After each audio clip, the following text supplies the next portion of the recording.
dando ali alguns pontos que iam contra a nossa Constituição, na lei.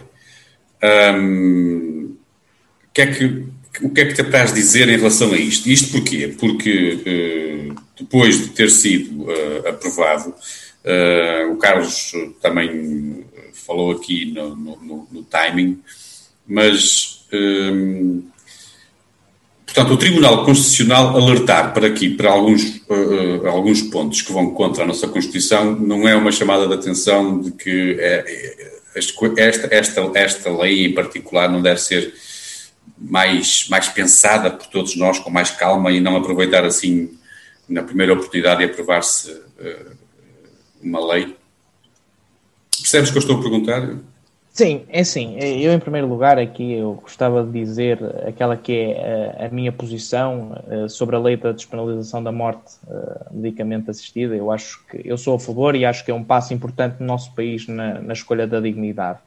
Agora é assim, eu aqui tenho que concordar um bocadinho com o que o Carlos referiu. Eu acho que o timing não foi o mais correto.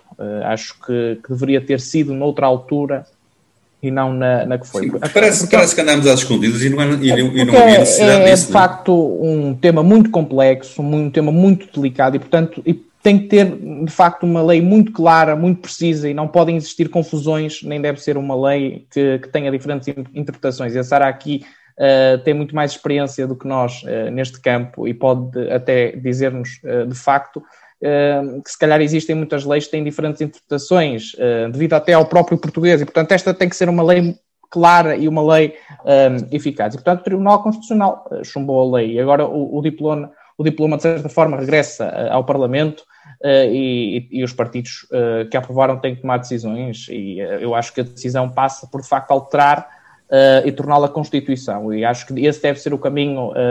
E fazes fé que vai ser mais bem discutido neste momento na Assembleia da República?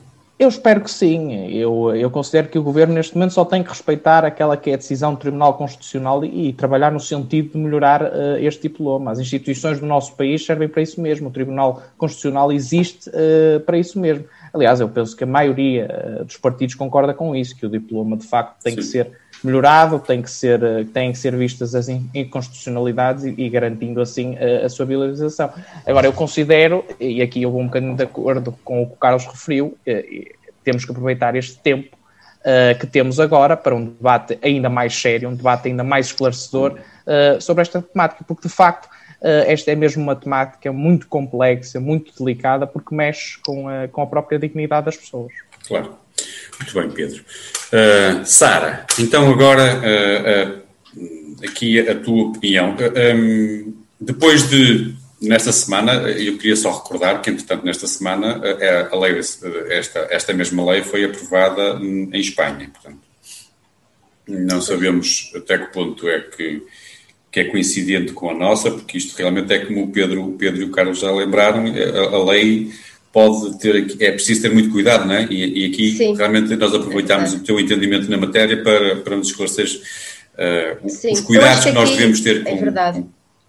É um tema muito sensível e a lei não pode ser ambígua, não nos pode dar aqui liberdade para depois andarmos aqui a discutir, que é isso que às vezes nos leva para tribunal. Eu tenho um direito, não, eu tenho o direito... e vejo o outro direito, o meu direito, mas de outra forma, ou seja, a lei não pode ser ambígua neste sentido, nem pode ter lacunas. Acho que aqui, neste sentido, tem que ser bastante clara, especificar quais são os métodos, o que for, não privar dos nossos direitos, das liberdades e garantias. Pronto, não estava a cumprir isso e por isso é que o Tribunal, um dos fundamentos também é considerar inconstitucional. Eu aqui também acho que o timing para a aprovação na Assembleia da República não foi o melhor. Não é? Claro que toda a gente fica um bocado em dúvida, será que agora o Governo quer andar aí a matar toda a gente a torto e a direito por causa do Covid, não é? Acho que deve ser o pensamento que alguns tiveram. É uma lei que tem que ser bastante discutida a nível público, quem sabe até fazer um referendo, que na altura também foi feito um referendo na lei do aborto. Eu não sou contra a eutanásia, mas efetivamente acho que tem que ser bem regulada, tem que ser bem legislada, não pode-se deixar assim qualquer um agora, de qualquer forma, aplicar esta medida e eu sei que os médicos não concordam muito com esta medida porque é ao contrário daquilo que eles fazem, não é? Eles tentam salvar vidas e neste caso estão a tentar, vão tirar vidas.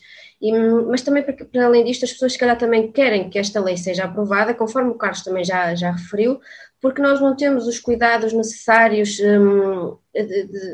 para as pessoas e aqui se calhar se passássemos a ter melhores condições, as pessoas também se calhar não pensavam aqui em estar a tirar a sua própria vida. Em terminar as vidas.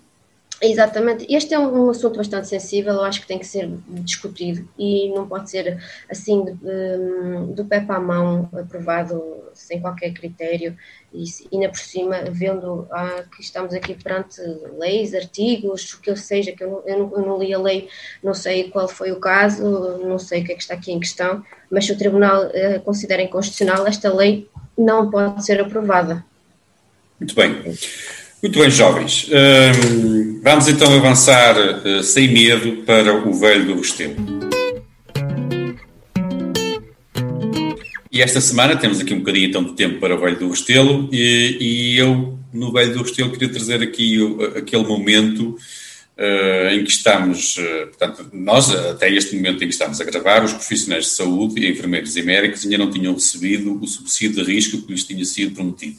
Entretanto, o Primeiro-Ministro já veio tornar a prometer que já estava em andamento o processamento para a atribuição das referências para a emissão desse subsídio nos recibos de ordenado, portanto, as coisas já estão a andar, portanto, fiquem lá descansados todos os profissionais de saúde, que lá para o verão vão começar a receber o subsídio. O que eu queria ouvir da vossa parte era, e começava por ti, Pedro, isto foi mais uma promessa de político que não é para cumprir?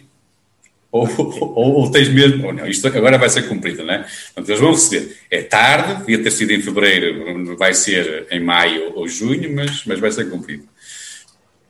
É assim, eu considero e vejo a política e tu colocas assim a questão num tom um bocadinho de certa forma de gozo, é mais uma promessa à política. Eu acho que nós de facto temos que fugir um bocadinho desse discurso. Eu acho que eu vejo a política e considero a política que quando alguém cumpre tem de facto que cumprir, sejam da minha cor partidária ou não. E de facto eu aqui considero que existem atrasos, é verdade que existem, mas o Sr. Primeiro-Ministro António Costa já referiu ontem no Parlamento que a Sra. Ministra da Saúde de facto já mandou processar o pagamento do subsídio. Portanto, eu acho que o que houve aqui foi um atraso, até porque tem existido de facto atrasos, mas acho que também é devido a toda esta questão da pandemia. Não é perigoso estarmos sempre a criar esta ideia agora, nos últimos tempos, de que as coisas só realmente se começam a funcionar depois de muitas queixas e depois de muita polémica nas redes sociais e, portanto, e a mim o que me preocupa é isto,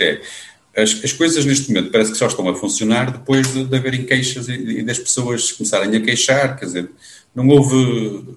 Percebes o que eu estou a dizer? Não achas isto preocupante? Sim, é de facto preocupante. Agora também considero, Zé Carlos, tenho que ser sincero que em todo o momento da pandemia e toda esta situação que existiu, eu acho que muitas vezes existem diferentes temas, existem diferentes apoios, existe tanta coisa que eu acho que de facto é muitas vezes difícil cumprir aqueles que são os timings a que nos propomos e é que de facto foi prometido pelo próprio governo. Agora também considero que é preocupante que se fale nestas questões, de facto, quando existe debate ou quando existe alguma revolta sobre estes temas, mas eu acho que aqui é mesmo uma questão... Sim, claro, aqui até porque eles já vieram a público, é óbvio que eu estava há pouco aqui a brincar um bocado com a situação, mas o Sr. Primeiro-Ministro já veio dizer que as coisas já estão a ser processadas e, portanto, a seu tempo, rapidamente, na próxima semana, se calhar as coisas já estão a funcionar direitas. Sara, mais uma cativação? Eu acho que isto é a prática comum agora do nosso governo, não é? Eu acho que as pessoas já não estranham aqui quanto aos atrasos. Os apoios também para as empresas também estão atrasados. Porque é que os enfermeiros haviam de ser diferentes? Não faz sentido nenhum eles serem diferentes dos outros, porque eles não são mais que os empresários, não é? Por isso também tem que ter atraso neste tipo de subsídios. Não, mas costuma-se dizer mais vale tarde que nunca, não é? Pronto. É isso, muito bem. Carlos, isto foi uma falha no sistema. Não sei se ouviste o líder do PCP dizer ao Sr. Primeiro-Ministro para ter cuidado, até para se lembrar que não existem só enfermeiros e médicos, já também os profissionais da segurança, os senhores agentes e os bombeiros, e é preciso também pensar nos subsídios para todas essas pessoas.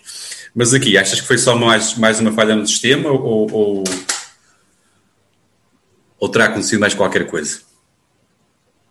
Não, eu diria que isto provavelmente, naturalmente que não tenho a certeza, mas foi uma falha no sistema. Sabes que eu, entretanto, eu estava até a fazer esta pergunta desta forma porque eu ouvi uma coisa muito engraçada, que alguém se lembrou de dizer, e isto é mais uma coisa engraçada apenas, não é? É óbvio que sim, mas não deixa de ser, é que são tantos os pequenos atrasos nos últimos tempos, que entre tantos atrasos, portanto, há quem diga que isto já é feito de propósito, que é para ver se, entre tantos atrasos, pode ser que as pessoas se esqueçam e acabem por não serem.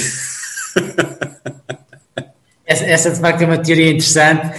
Agora é rebuscada. É rebuscada. Eu acho que as pessoas já estão à procura de qualquer coisa para... Já estamos naquela fase em que o cansaço de tanto confinamento já deixa-nos criar estas coisas. De facto, houve um aspecto até na pergunta que fez ao Pedro, que tem alguma relevância, ou seja, no sentido de parecer que às vezes as coisas só acontecem de forma correta no país se houver alarme social, ou seja, se começarem a surgir muitas críticas.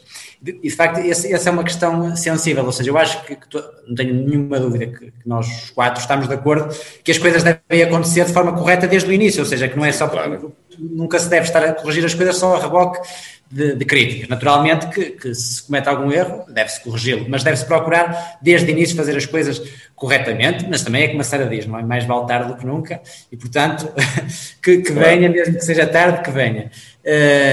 E de facto aquilo que eu tirava daqui é que a medida é justa em função daquilo que foi realmente o grande desafio, o grande trabalho dos nossos profissionais de saúde, e portanto ainda bem que o assunto agora vai ser encaminhado devidamente. Sim, claro, ninguém colocou isso em dúvida, as coisas mais tarde ou mais cedo iam ser resolvidas, e é natural que, como o Pedro diz, toda a gente a bater à porta a pedir ajuda. É claro que às vezes o sistema pode entupir momentaneamente.